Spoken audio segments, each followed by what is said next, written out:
Good morning students. एक बार फिर से मैं अरुण तिवारी आप लोगों का कैरियर टेक एकेडमी के डिजिटल प्लेटफॉर्म पर स्वागत करता हूं। अभी तक हमने जो प्रश्न आपके सामने सीरीज पेश की है उसमें से मल्टीपल चॉइस क्वेश्चन 100 क्वेश्चंस के लिए, फिर हमने सत्य और असत्य कथन इसके भी 100 क्वेश्चंस आपको दिए। उसके बाद हमने फिल इन द ब्लैंक्स के भी 100 क्वेश्चंस आपके सामने रखे और इन सभी वीडियोस पे आप लोगों का ढेर सारा प्यार मिला, तो उसी से प्रोत्साहित होकर के मैं अगली सीरीज आपके सामने पेश करने जा रहा हूं, मैच द फॉलोइंग, यानी कि सही जोड़े बनाओ से। आपके ऑब्जेक्टिव में जो लास्ट कैटेगरी होता है वो होता है मैच द फॉलोइंग्स। इसमें आपको एक टेबल दिया जाता है जिसमें 2 कॉलम्स होते हैं। एक्स कॉलम के कथन को वाई कॉलम के कथन से या वर्ड से या टेक्स्ट से मैच करना रहता है। तो इस पे भी हम आपको 100 क्वेश्चन देंगे। आज उसकी पहली सीरीज है। तो हमारा जो क्वेश्चन सेट है उसको हम लोग अपना समय बिना गंवाए हुए शुरू कर देते हैं। एक बार फिर से आपको रिक्वेस्ट करता हूं कि अगर आपने चैनल को सब्सक्राइब नहीं किया है तो सब्सक्राइब कर लें, बेल नोटिफिकेशन भी ऑन कर दें, जिससे कि भविष्य में अगर कोई नया वीडियो आता है तो आपको पता लग जाए। और वीडियो को अंत तक पूरा देखें।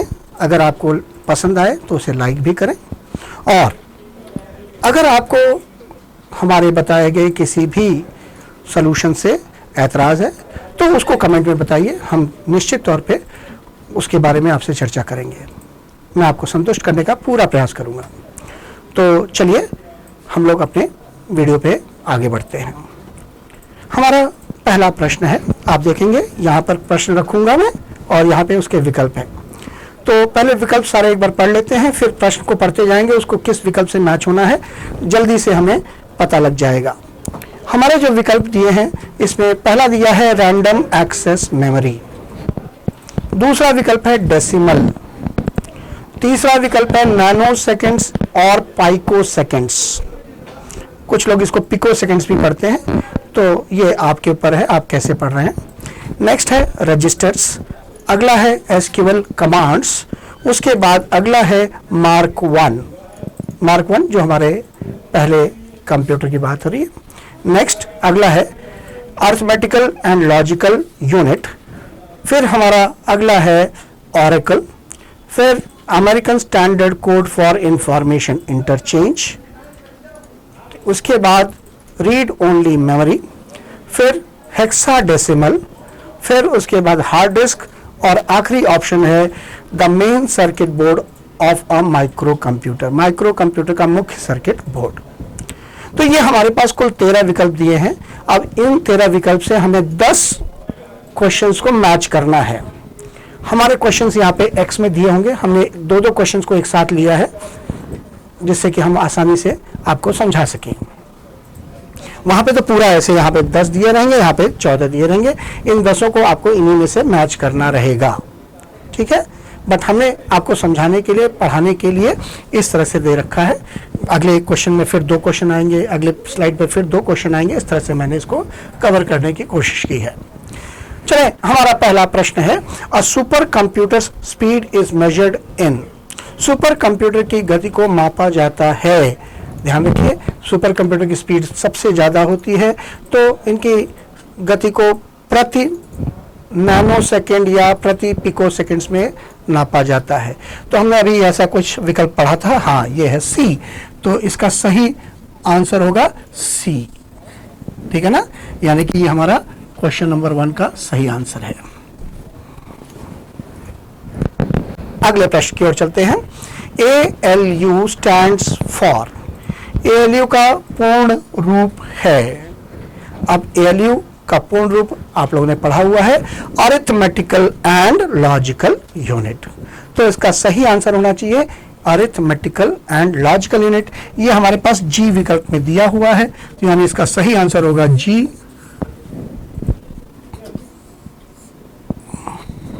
क्वेश्चन नंबर 2, मुझे लगता है आप लोग भी इससे सहमत है। अगले पेज पे चलते हैं। अगला पेज पे हमारा question number 3। First all electronic computer was, पहला पूर्ण इलेक्ट्रॉनिक कंप्यूटर था। ध्यान रखिए, इसके पहले भी हमारे पास कंप्यूटर थे, बट वो पूरी तरह से इलेक्ट्रॉनिक नहीं थे। पर ये जो पहला पूर्ण रूपेण इलेक्ट्रॉनिक कंप्यूटर की बात कर रहे हैं वो हमारा है मार्क 1। अभी हमने इसके बारे में देखा था। तो ये हमारा मार्क 1, इसका सही आंसर होगा क्वेश्चन नंबर 3 का, यानी कि यहाँ पे विकल्प F होना चाहिए। अगले प्रश्न पे चलते हैं। अगर आपको ऐसे समझ में आता तो हम ऐसे लाइन जोड़ देते हैं। अगले प्रश्न पे चलते हैं। हमारा अगला प्रश्न है रैम स्टैंड्स फॉर, रैम का पूर्ण रूप है, सब लोग को पता है, रैंडम एक्सेस मेमोरी। तो मेरे ख्याल से पहला ही विकल्प है, तो इसका सही आंसर है ए, यहां पे प्रश्न नंबर 4। ठीक है, अगले प्रश्न की ओर चलते हैं। हमारा अगला प्रश्न है computers have several additional storage locations called, हमारे कंप्यूटर में कई अतिरिक्त स्टोरेज लोकेशन है जिन्हें कहते हैं, क्या कहते हैं? अब देखिए, इसमें रजिस्टर्स होते हैं जो हमारे प्रोसेसर के अंदर होते हैं। अगर हम मेमोरी की हायरार्की को याद करें, जब हम पढ़ाया था, तो उसमें हमारे पास कई तरह की मेमोरीज होती हैं, प्राइमरी मेमोरी, सेकेंडरी मेमोरी। ये मुख्य तौर पे 2 भाग में बढ़ता है, प्राइमरी और सेकेंडरी। अब प्राइमरी मेमोरी भी हमारे पास 4 तरह की होती है, एक रैम, दूसरा रोम, तीसरा कैश और चौथा हमारा इंटरनल मेमोरी, या जिसे हम लोग जनरल पर्पस रजिस्टर्स कहते हैं। ये इंटरनल मेमोरी हमारे कंप्यूटर के प्रोसेसर के चिप के ऊपर ही डिजाइन किए जाते हैं। तो ये हमारे एडिशनल मेमोरी की तरह से काम करते हैं, जो हमारे प्रोसेसर के लिए कुछ टेम्पररी कैलकुलेशंस, टेम्पररी रिजल्ट्स को स्टोर करने के लिए यूज किए जाते हैं। तो इसका सही उत्तर होना चाहिए रजिस्टर्स, यानी कि ये प्रश्न नंबर 5 का आंसर होगा।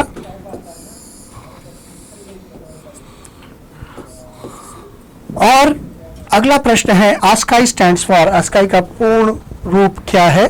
तो सभी को पता है, American Standard code for information interchange, यानी कि आई वाला विकल्प है। तो इसका सही आंसर होगा आई। ठीक है, तो ये हमारा प्रश्न नंबर 6 हुआ। अगले प्रश्न पर चलते हैं, प्रश्न नंबर 7।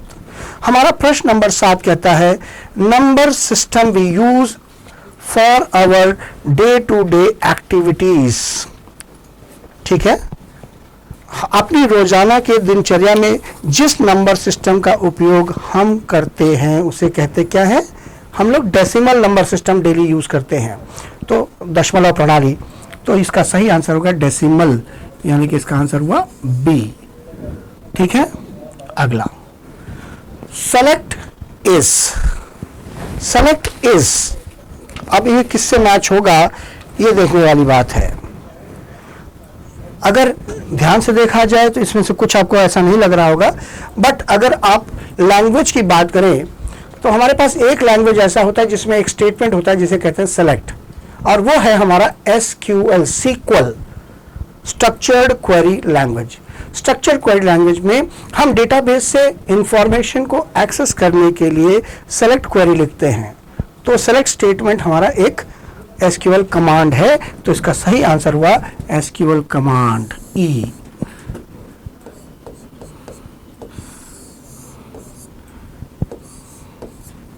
ठीक है, चले अगले प्रश्न पे चलते हैं।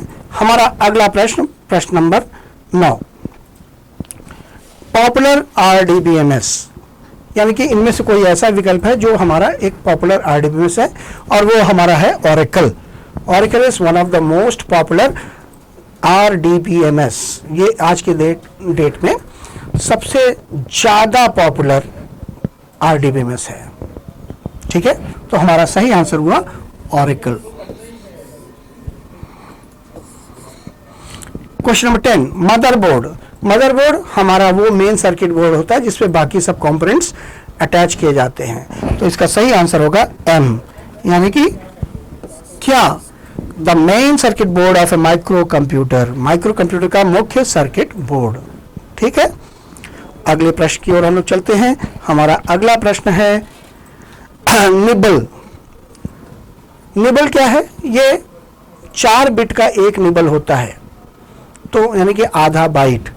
कहीं पर हमने आधा बाइट देखा था, ये हमारा नहीं सर, ये विकल्प बदल गए हैं, तो हमारे विकल्प को एक बार फिर से जल्दी से देखते हैं। इनपुट डिवाइस, दूसरा है हाफ अ बाइट, आधा बाइट, फिर हमारा है port to connect device, device से कनेक्ट करने का पोर्ट, फिर हमारे पास है D standard alpha numeric code, मानक alpha numeric code, E component of hard drive, hard drive का कंपोनेंट, फिर है कंपोनेंट ऑफ अ सीपीयू यानी कि सीपीयू का कंपोनेंट, फिर है लोडर, फिर है अगला series of program instructions that standardizes the format of data between a computer and a peripheral device। Program instruction का एक सीरीज जो कि कंप्यूटर, पेरिफेरल और पेरिफेरल डिवाइस के बीच डेटा के फॉर्मेट को स्टैंडर्डाइज करता है। अगला है I a type of printer, printer का एक प्रकार, फिर जे डॉस कमांड यानी डॉस के command, next refers to the time delay, ये समय के विलंब को रेफर करता है, next L converts high level language into machine language यानी कि हाई लेवल लैंग्वेज को मशीन लैंग्वेज में अनुवाद करता है, और आखिरी है refers to the amount of storage you have in your computer, आपके कंप्यूटर में आपके पास स्टोरेज की मात्रा को रेफर करता है। ठीक है, ये हमारा सेट ऑफ विकल्प है। निबल क्या है? अभी हमने बताया 4 बिट के समूह को हम लोग कहते हैं एक निबल, और 8 बिट का समूह होता है एक बाइट, यानी कि हमारा एक निबल बराबर आधा बाइट, तो हमारा सही आंसर होगा हाफ बाइट, ये बी से कनेक्ट होगा, और ये क्वेश्चन नंबर 11। फिर है ड्राइवर्स।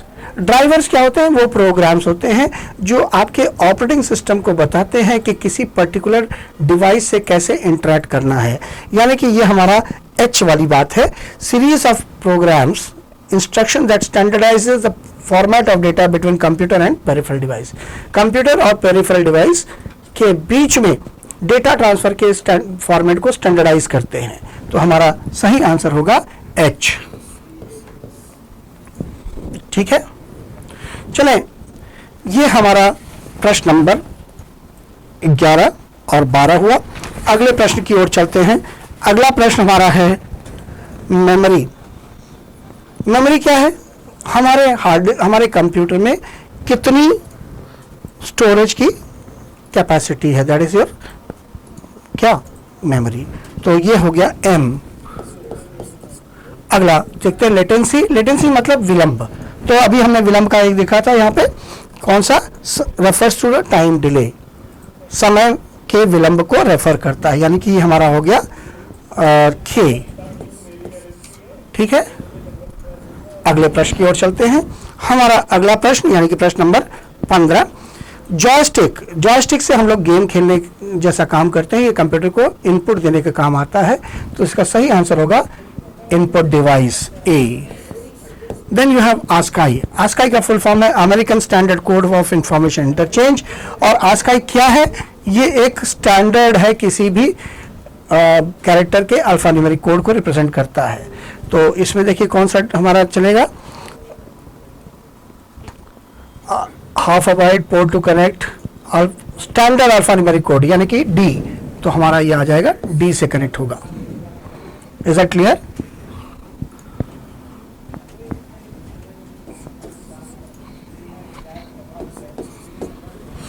अगले प्रश्न की ओर चलते हैं। हमारा अगला प्रश्न है इंकजेट। अब इंकजेट प्रिंटर्स होते हैं, यानी कि एक तरह का ये प्रिंटर है, तो ये एक तरह का प्रिंटर यानी कि आई से कनेक्ट होगा। अगला है कंपाइलर। कंपाइलर के बारे में सब लोग जानते हैं, ये एक ऐसा सॉफ्टवेयर होता है जो हमारे हाई लेवल लैंग्वेज के प्रोग्राम को मशीन लैंग्वेज में कन्वर्ट करता है, यानी लो लेवल लैंग्वेज में कन्वर्ट करता है। तो इसके लिए हमारा सही आंसर होगा L, converts high level language into machine language. अगले प्रश्न की ओर चलते हैं। Next question says USB. USB universal serial बस। तो ये हमारे कंप्यूटर में कुछ यूएसबी पोर्ट्स होते हैं जहां पर हम कुछ ऐसे डिवाइस को कनेक्ट कर सकते हैं जिनका इंटरफेस यूएसबी है, ठीक है ना। तो ये एक पोर्ट है टू कनेक्ट डिवाइस, तो इसका सही आंसर होगा सी। अगले प्रश्न पे चलते हैं। प्लैटर। प्लैटर क्या होता है? ये हमारे हार्ड डिस्क का एक कंपोनेंट होता है, ठीक है, हमारे हार्ड डिस्क का एक कंपोनेंट होता है। यानी कि हार्ड डिस्क के अंदर जो हमारे मेटल के डिस्क होते हैं उनको हम लोग कहते हैं प्लैटर्स, राइट। तो ये हमारे हार्ड डिस्क का कंपोनेंट है, तो हमारा सही आंसर होगा component of a hard drive, E. अगले प्रश्न की ओर हम लोग चलते हैं। हमारा अगला प्रश्न यानी कि प्रश्न नंबर 21, स्कैन डिस्क। फिर से हमारे पास चूंकि अगले 10 क्वेश्चन आ गए तो विकल्प बदल जाएंगे। हम लोग एक बार फिर से विकल्प पहले देख लें, फिर क्वेश्चन को देखेंगे। पहला विकल्प है बूट लोडर। बूट लोडर क्या होता है? बूट लोडर एक ऐसा प्रोग्राम होता है जो बताता है कि हमारा बूटिंग कहाँ से होगा, बूटिंग इंफॉर्मेशन को लोड करता है अपने कंप्यूटर मेमोरी में। तो अगला विकल्प है store more than one program in RAM. RAM में एक से अधिक प्रोग्राम संग्रहित करता है। अगला है कर्नल, फिर है शॉर्टकट। कर्नल किसी भी ऑपरेटिंग सिस्टम का जो कोर पार्ट है उसको हम लोग कहते हैं कर्नल। शॉर्टकट। अगला है utility that checks your hard disk for logical and physical error on the drive. एक ऐसी यूटिलिटी जो आपके हार्ड डिस्क के में लॉजिकल और फिजिकल एरर को चेक करती है। फिर है डेस्कटॉप, फिर है ऑपरेटिंग सिस्टम, फिर application software, DOS command, Linux, decision support system and last is JCL। एक और विकल्प होना चाहिए M, जिसे हम लोग कहते हैं MIS, मैनेजमेंट इंफॉर्मेशन सिस्टम। ये शायद नीचे कुछ दब गया है, दिख नहीं रहा है। ओके, चलें अगले। पहला प्रश्न है हमारा स्कैन डिस्क। स्कैन डिस्क एक ऐसी यूटिलिटी है जो हमारे कंप्यूटर पे के जो डिस्क होते हैं उनके ऊपर जो भी लॉजिकल और फिजिकल एरर है उनको चेक करता है, ठीक है। तो इसके लिए यह हमारा सही विकल्प होगा E। फिर अगला है ग्रब। ग्रब एक तरह का लोडर है जो कि Unix and Linux operating system के लिए यूज किया जाता है। तो ये बूट लोडर है, ठीक है। A is a clear. अगले प्रश्न में चलते हैं। हमारा अगला प्रश्न है मल्टी प्रोग्रामिंग। मल्टी प्रोग्रामिंग हमारा क्या है? हमारे रैम में एक साथ एक से अधिक प्रोग्राम को लोड करता है जिससे कि वो सारे प्रोग्राम एक साथ रन हो सकें। तो इसका सही आंसर होगा B। Next, sort. देखिए, सॉर्ट एक कमांड है जो किसी भी फाइल के कंटेंट्स को एक पर्टिकुलर निश्चित ऑर्डर में अरेंज करता है, एक पर्टिकुलर सीक्वेंस में अरेंज करता है। ये डॉस का कमांड एक सॉर्ट होता है जो क्या करता गया है, जिसको हम जो फाइल प्रोवाइड करेंगे उस फाइल के कंटेंट्स को असेंडिंग या डिसेंडिंग ऑर्डर में अरेंज करता है। तो इसका सही आंसर होगा डॉस कमांड, तो I। ठीक है, देखिए अगला प्रश्न पे चलते हैं। हमारा अगला प्रश्न यानी कि प्रश्न नंबर 25, इस पे कहता है the part of operating system that permanently resides in the memory. Operating system का वो हिस्सा जो स्थायी रूप से मेमोरी में रहता है। तो इसमें देखें हमारा कर्नल। कर्नल क्या है? हमारे किसी भी ऑपरेटिंग सिस्टम का जो मुख्य पार्ट जो हार्डवेयर से इंटरैक्ट करता है और हमेशा मेमोरी में रहना जरूरी है, तो वो हमारा कौन सा है? कर्नल। तो इसका सही आंसर होगा kernel. Next, we can instruct the operating system to carry out sequence of task using. हम इसकी सहायता से ऑपरेटिंग सिस्टम को कार्यों को करने के लिए निर्देश दे सकते हैं। Sorry, we can instruct carry out sequence of task. Sequence of task की बात कर रहा है, मतलब कई सारे टास्क हैं, उसको किस सीक्वेंस में जनरेट करना है, किस सीक्वेंस में हमें इसे रन करना है। तो वो सीक्वेंस बताता है हमारा job control language, JCL, job control language. ये जॉब कंट्रोल लैंग्वेज क्या है? एक ऐसा लैंग्वेज है जो कि ऑपरेटिंग सिस्टम में कितने जितने भी टास्क रन कर रहे होते हैं उसमें से सीपीयू उन पर्टिकुलर जॉब्स को शेड्यूल करता है। ये पहली दफा, इसका सही आंसर होना चाहिए JCL यानी कि L। ठीक है, अगले इस पे चलते हैं प्रश्न पे। हमारा अगला प्रश्न है ओपन सोर्स ऑपरेटिंग सिस्टम। तो अब तक हम लोग ने पिछले कई बार में इसको देख लिया है। लिनक्स एक हमारा ओपन सोर्स ऑपरेटिंग सिस्टम है, तो इसका सही आंसर होगा J। The first screen that appears after the computer is booted. Computer के को बूट करते ही जो स्क्रीन पहली बार आती है उसे क्या कहते हैं?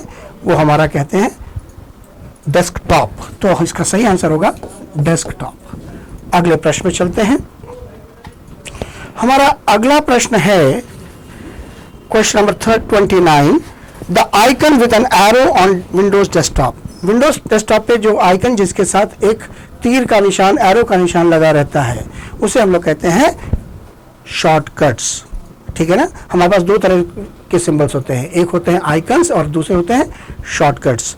आइकन के नीचे बाएं नीचे कोने पर कोई एरो नहीं होता है, बट हमारे शॉर्टकट्स भी पिक्चोरियल सिंबल्स हैं जिनके निचले बाएं कोने पर एक एरो बना होता है, कुछ ऐसा।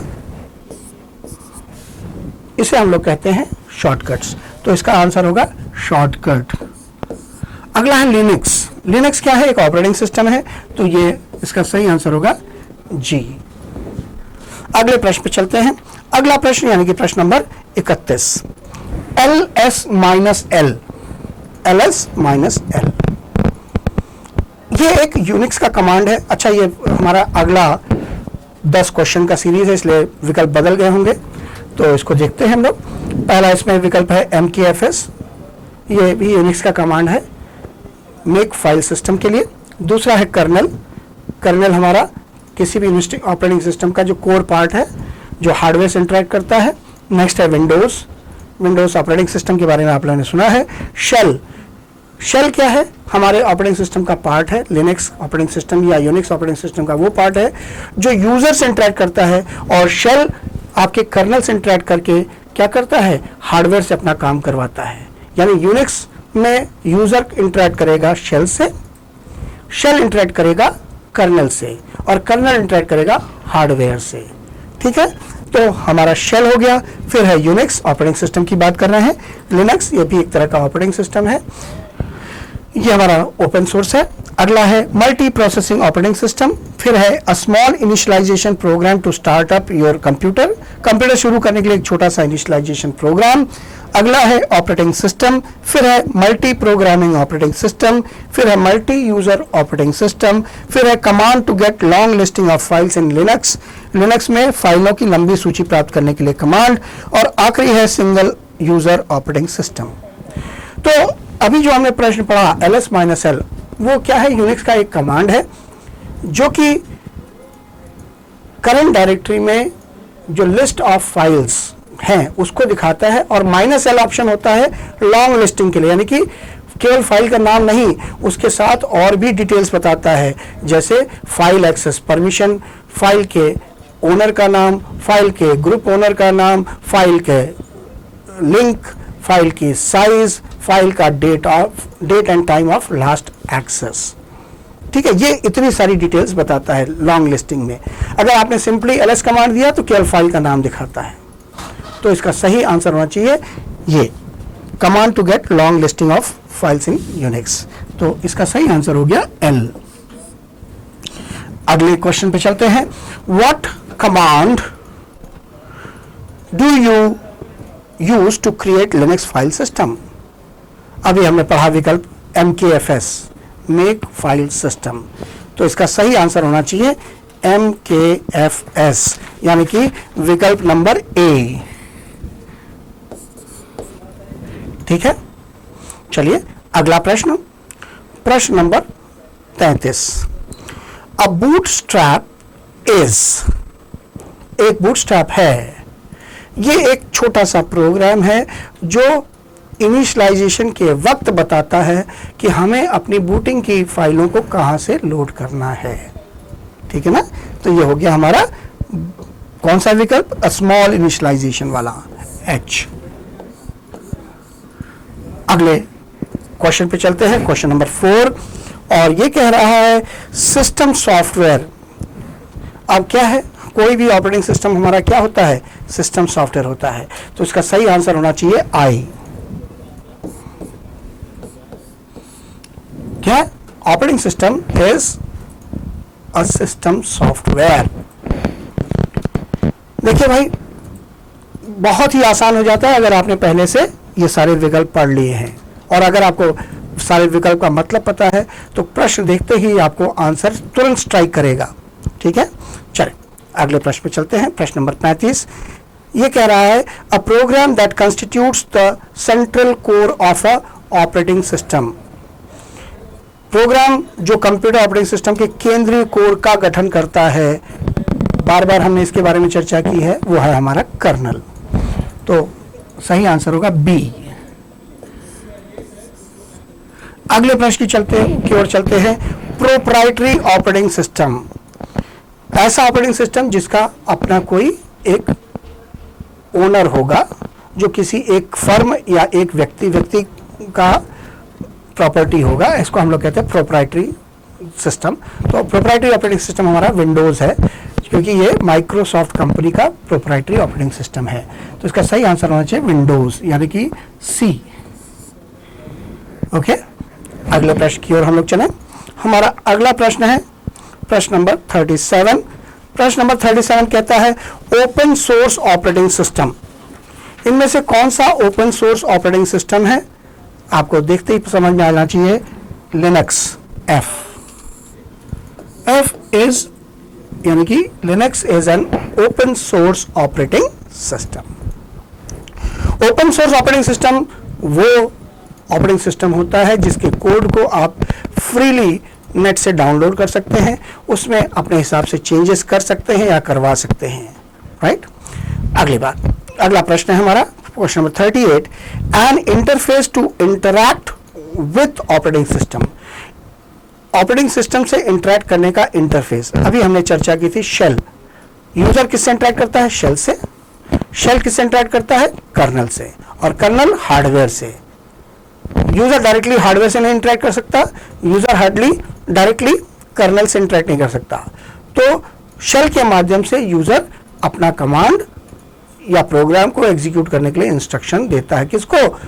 आपके कर्नल को। तो इसका सही आंसर होगा शेल। ठीक है, चलें अगले प्रश्न की ओर चलते हैं। हमारा अगला प्रश्न है प्रश्न number 39 sorry. ARPANET was based on, ARPANET हमारे किस ऑपरेटिंग सिस्टम पे आधारित था? तो इसका सही उत्तर है यूनिक्स ऑपरेटिंग सिस्टम। तो ARPANET was based on Unix operating system, तो इसका सही आंसर होगा यूनिक्स। अगले प्रश्न पे चलते हैं, प्रश्न number 40। Question number 40 says simultaneously multiple processes can be executed on a number of processors. कई प्रोसेसर पर एक साथ कई प्रोसेसेस को एग्जीक्यूट किया जा सकता है। तो ये मल्टी प्रोसेसिंग की बात हो रही है। तो जहां कहीं भी विकल्प में आएगा मल्टी प्रोसेसिंग ऑपरेटिंग सिस्टम, इसका सही आंसर होगा जी। तो ये देखिए अगले 10 क्वेश्चन की हमारी सीरीज हो गई। अब अगले 10 के लिए फिर से नए विकल्प आएंगे, उसको भी देखा जाए। हमारा सेट ऑफ विकल्प जो है वो है रेफरेंस टैब, फिर है हेडर एंड फुटर, नेक्स्ट है एमएस वर्ड न्यू टैब, अगला है एमएस वर्ड व्यू टैब, अगला है क्लिप बोर्ड, फिर है मैक्रो, उसके बाद है automatically corrects some common mistakes, कुछ सामान्य त्रुटियों को ऑटोमेटिक सही कर देता है। नेक्स्ट इंसर्ट टैब, फिर है मेलिंग टैब, फिर है मेल मर्ज, उसके बाद है वर्ड रैप, फिर है रिव्यू टैब, फिर है फुटर और अंत में है हेडर। तो ये 13 विकल्प हैं जो अगले 10 प्रश्नों के लिए लागू होते हैं। हमारा अगला प्रश्न है ऑटो करेक्ट। तो ऑटो करेक्ट हमारे एमएस वर्ड का एक ऐसा फीचर होता है जो कि हमसे होने वाली जो जनरल मिस्टेक्स हैं, सामान्य टाइपो मिस्टेक्स हैं, ऐसा नहीं कि उसका हमको स्पेलिंग नहीं पता है। होता क्या है कि जब हम जल्दबाजी में टाइप करते हैं तो कुछ उंगलियां जल्दी चल जाने की वजह से वो ऐसी कॉमन मिस्टेक्स सबसे अक्सर होती हैं। जैसे द की स्पेलिंग हमसे अक्सर गलती हो जाती, जल्दबाजी में द की स्पेलिंग सबको पता होती है, बट हमसे गलतीबाजी क्या होती है, TEH हो जाता है। तो हम चाहते हैं ऐसी गलतियों को हमसे बिना पूछे वो सही कर दे। तो इसके लिए हमारे पास वर्ड में एक फीचर है जिसे हम लोग कहते हैं ऑटो करेक्ट। तो ऑटो करेक्ट क्या करता है, सामान्य त्रुटियों को, कुछ सामान्य त्रुटियों को ऑटोमेटिकली सही कर देता है। तो इसका सही आंसर होगा F। अगला प्रश्न, रूलर। देखिए रूलर क्या है, आपके MS वर्ड में जो पेज लेआउट में ऊपर और बाएं एक स्केल बता के दिखा देता है, जिससे आपको टाइपिंग में आसानी होती है। इसको कहते हैं रूलर। और रूलर पाया जाता है व्यू टैब में, व्यू FVIEW, व्यू टैब।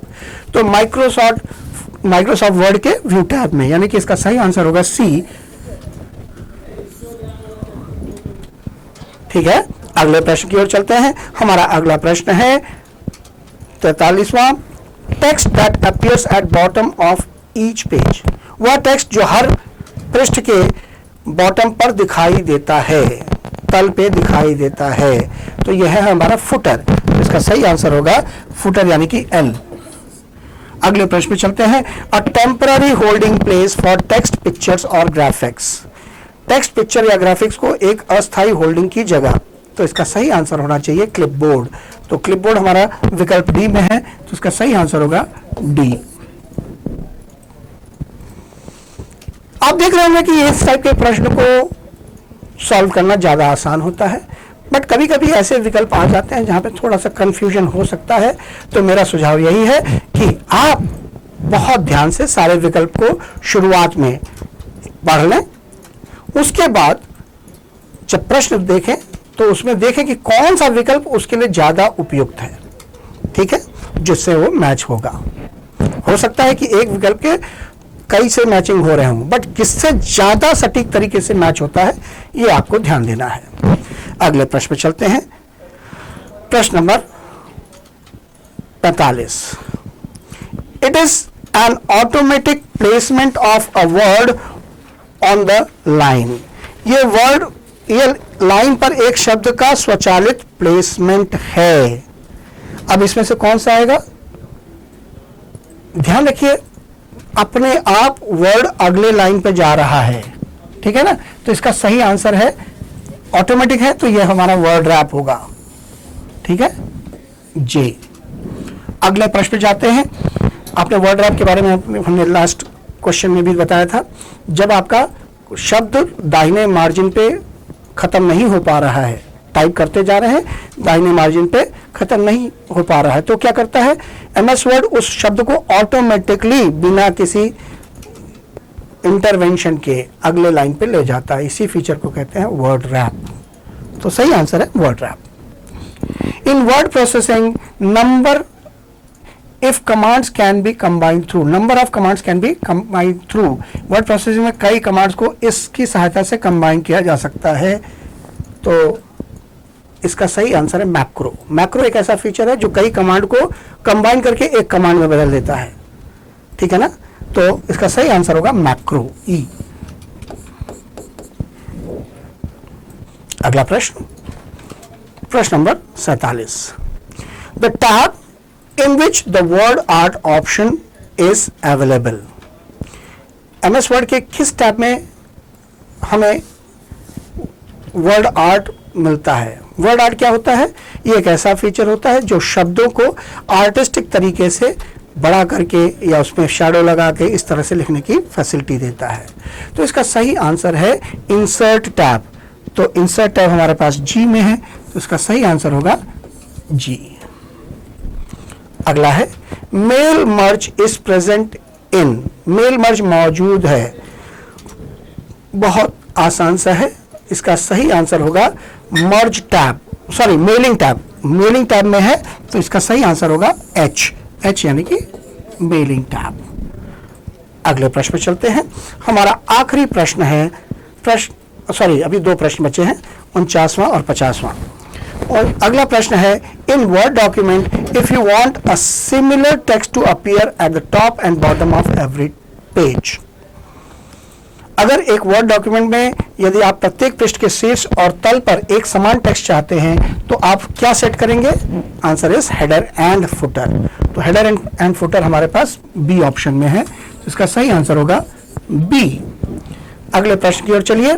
आखिरी प्रश्न, a feature of Word by which you can print a large number of document with similar matter addressed to different recipients. Word की एक विशेषता जिसके द्वारा आप कई प्राप्तकर्ताओं को संबोधित एक समान टेक्स्ट वाले दस्तावेज बड़ी संख्या में प्रिंट कर सकते हैं। तो ये फीचर है मेल मर्ज का, जहां पे एक ही लेटर की कॉपी अलग अलग लोगों को एड्रेस करके हम प्रिंट करा सकते हैं। तो इसको हम लोग कहते हैं मेल मर्ज। ये एक बहुत ही इंपॉर्टेंट फीचर है जो हमारे MS वर्ड को इतना पॉपुलर बनाता है। तो मेल मर्ज यानी कि आई, तो इसका सही आंसर होगा आई। तो इसके साथ ही हमने 50 क्वेश्चन आज के पूरे किए। उम्मीद करता हूं आपको यह वीडियो पसंद आया, आपको ये रुचिकर लगा और ये एग्जामिनेशन के लिए आपके बहुत इंपॉर्टेंट क्वेश्चंस हैं। तो मैं आपको एक बार फिर से सलाह दूंगा कि एक बार फिर से इस वीडियो को आप देखें और कोई समस्या अगर आपको लगती है तो आप मुझसे कमेंट में पूछ सकते हैं। जिन्होंने अभी तक इस चैनल को सब्सक्राइब नहीं किया है, एक बार फिर से आपसे निवेदन है कि इसको सब्सक्राइब कर लें। इसके साथ ही अगर आपको पसंद आया हो तो हमें प्रोत्साहित करने के लिए इसे लाइक अवश्य कर दें। अगली सीरीज में मैं फिर से आपके लिए अगले 50 इंपॉर्टेंट मैच द फॉलोइंग लेके आऊंगा। तो तब तक के लिए खुश रहिए और पढ़ते रहिए। जय हिंद, जय भारत।